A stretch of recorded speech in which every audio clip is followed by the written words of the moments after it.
What are you running away for? What was that about? White people are inferior. White people are inferior? I did that because I wanted to call the police. You throw food at my girlfriend who's white because white people are inferior? Yeah, I don't have anything else to say to you. Call the police, it's fine. Are you going to keep following me? Yeah, I'm going to keep following you. And what are you going to do? We'll find out where you work.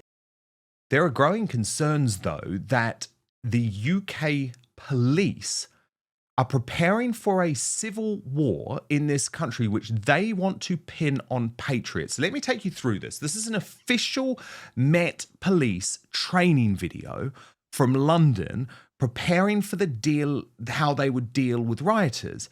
But look at their so-called rioter, an actor in this case, wearing clothing with a Union Jack on. Now, the Metropolitan Police have tried to poo-poo all of the speculation around this, saying, a video of officers doing public order training has been widely shared with inaccurate commentary, claiming it shows us preparing for disorder with right-wing groups. We've set out some of the facts below, and one of the facts is that the T-shirt has a Union flag on it entirely coincidentally. Well, yeah, right, I say. Yeah, right. I do not believe you for a single second. Connor Tomlinson posted on this, the state are training the police to see the native Christian population as their enemy and the targets of their complaints, imported tribal minorities as clients that they must protect. This does not bode well for talk of civil war. And of course, Connor Tomlinson hosts an amazing podcast, Deprogrammed, on the New Culture Forum platform. And I'm delighted to be joined now by Peter Whittle, who is the founder and director of the New Culture Forum. Peter, I actually saw this video yesterday before I'd seen any posts on X about it or anything. And I was speaking to one of my team members who just said, oh my goodness, can you believe they've posted this? To try and say that it was coincidental that the one rioter they were chasing, that they were targeting, was wearing Union Jack clothing is a joke. There was nothing coincidental about this scenario, was there? No. It doesn't surprise me, actually, Dan. I think if they were, with this particular video you're talking about, one thing they would never do is have that actor, whoever it is that they are going up against, with, say, for example, an Islamic symbol or something. Yeah, or waving a Palestinian flag. Or Palestinian flag. They wouldn't. They would consider that to be incendiary. And this is the whole kind of modus operandi of the Met now. I think this was the Met. Was it the Metropolitan Yes, it was. Police? It was the Met Police, yeah. And they posted it on their own account. I mean, to me, it feels like another psyop. It really does. It is.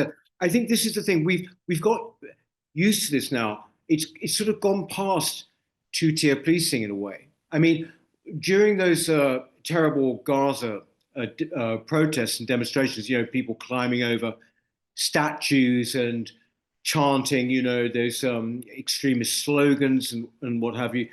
During that period, it sort of became quite clear that the police saw themselves as basically not exactly enablers, but it's almost like they had been told just, keep a safe distance, with a soft touch. You can go in for the others if you want, but just leave this. It's born of a kind of fear, I think, of sort of Islamic fundamentalist violence, all of these things. So basically what you can do best in that situation is to basically sort of suppress the people who might actually be going against them. So we saw that obviously famously in the aftermath of Southport, where there was this kind of real iron fist put on people who went out and demonstrated. Oh, yeah, absolutely. Which, by the way, Peter, sorry to interrupt, but just to say, we didn't see it at all from the Met Police over the weekend when we had trans extremists literally inciting violence against TERFs, who I love, by the way. I mean, I'm proud to be a TERF, so I don't say that at all as a negative term. But, these signs were saying things like, kill J.K. Rowling. No outrage, no mainstream media obsession. It's just like, move on, folks.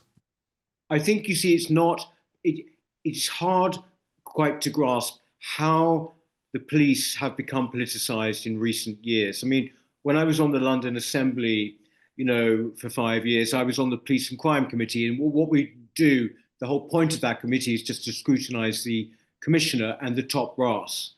And it became quite clear then, this was during the period of COVID and BLM, it became quite clear that there were some causes that were considered to be sort of, shall we say, that they could be more sympathetic towards. They would never dream of admitting this. And others you could maybe be a bit harsher with. I think that the problem with the video we're discussing now is that it is sort of, as you said when you introduced it, it's kind of looking like they're getting ready for something.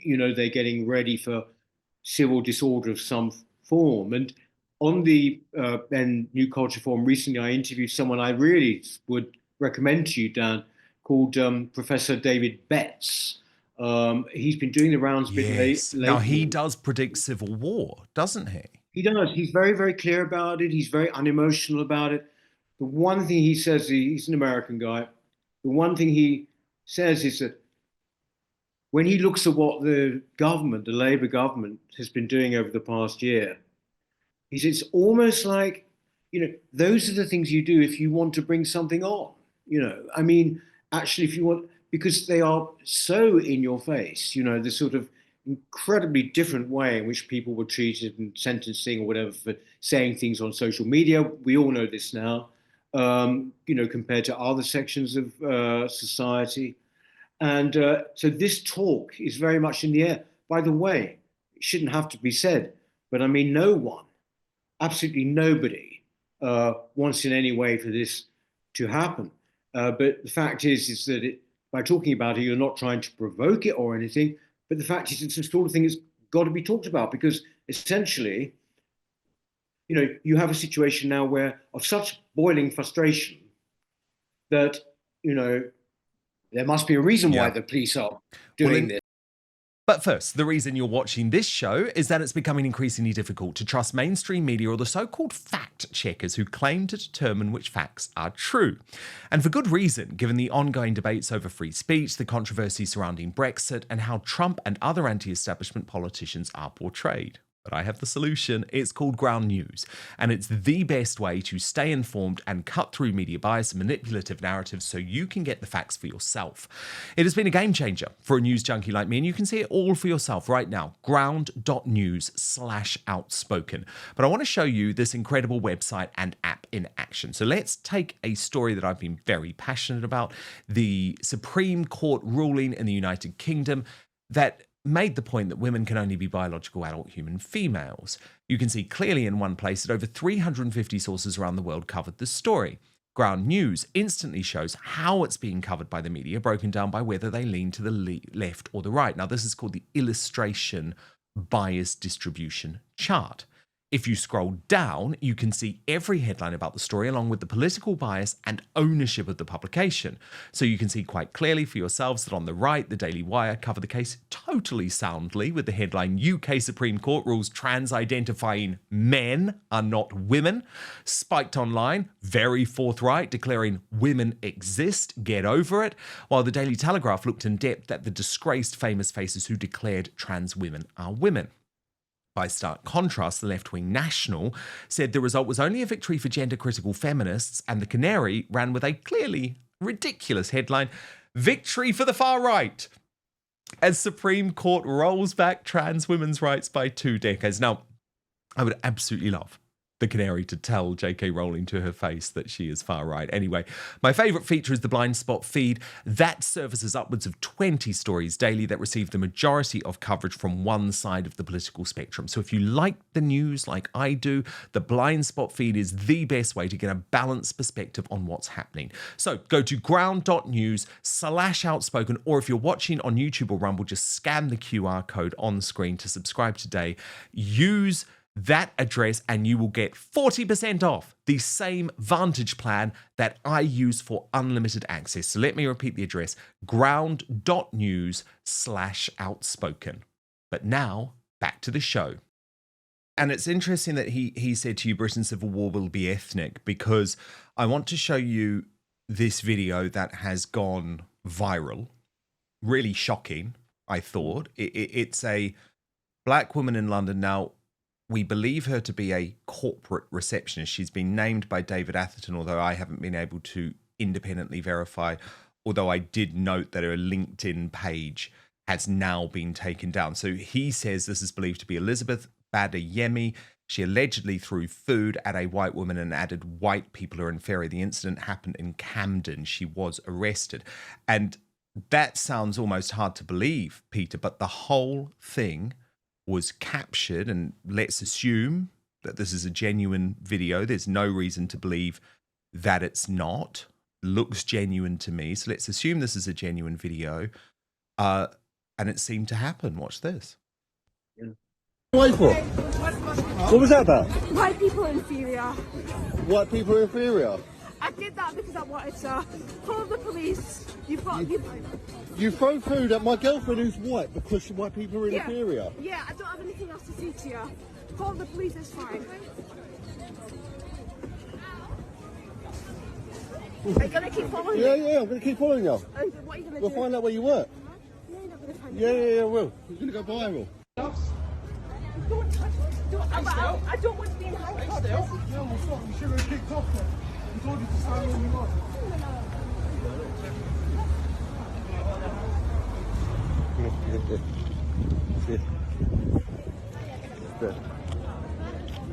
Now, this is the horror of the woke mind virus, isn't it, Peter Whittle? Because this seems to be an intelligent woman. She's working as a corporate receptionist, yet she believes in society it's acceptable to throw food at a white woman because white people are inferior. Yes, I mean, it's in some ways it's quite sort of believable, because if you think of the kind of general traducing that there has been of white people now for the past 5 years at least, of white, of our history, of, actually outright sort of what I would call, racism. I mean, anti-white racism. We're seeing it in the titles of books like White Fragility and all of these kind of things. All these books that came along with woke. There are going to be people around who basically have taken it all on board. But what the most important point about this, Damon, is that it really goes against the whole idea that somehow white, which is a very much a critical race theory idea, is that somehow or other only white people can be racist. That in fact, no other, it's white people against all other non-white people. Well, I don't know how much these people who claim that and the believers in critical race theory believe that have been around the world, because I can tell you there are many parts of the world which just leave us standing in terms of racism. If you go to the Far East, if you go to certain other places, essentially the idea that somehow it is entirely a white thing, racism can only be practiced by white people against other non-white people, is of course absurd. And so, this is a good example of that. But I think that I don't know anything about this woman. I just seen the video like you have, she would have basically kind of grown up or whatever in a situation, in an environment which essentially blames white people for almost everything. Or should I say white straight men? And of course, I just want to show you what's going on in the streets of London right now, Peter. Pakistanis and Indians clashing. And this is after that terror attack in Kashmir. And this is the problem, isn't it? With importing the world, you end up with the world's problems. Importing sectarian violence, sectarian disputes. We saw it, did we not, in Leicester last year, and indeed in London. It's kind of going to increase. I mean, it gives the lie for those who still cling to it, to the whole idea that multiculturalism and mass immigration will automatically, over a period of time, sort of right itself. That people will kind of adapt to the society they're in. They'll lose the kind of more overt cultural edges around. It doesn't happen that way. We are seeing that it doesn't happen that way. and we have imported so many people who basically don't need in any way to integrate and adapt. I get very impatient, I'm afraid, Dan, now when people talk about, well, of course we've got to integrate. I almost feel the days are gone. I mean, there was maybe a time, and certainly when I was growing up in this country, where that was very much a feasible thing, and indeed it did happen. But the scale of immigration that we've had means it's utterly impossible, and there's no need for people to. I think that what is important maybe, and where it gets even tougher, is that where those second and third generation migrants also take on these disputes, even though they've never been to the places, never been near them. And I think that is in fact what we're facing now. Thank you so much for watching Dan Wootton Outspoken. Please click on my face just to the bottom left to subscribe to this brand new independent news source and turn on the notification bell so you'll be alerted to our brand new live shows, uncancelled interviews, and special royal episodes. Outspoken is also now available as a podcast, so you can listen to the show every weekday on the go, wherever you are.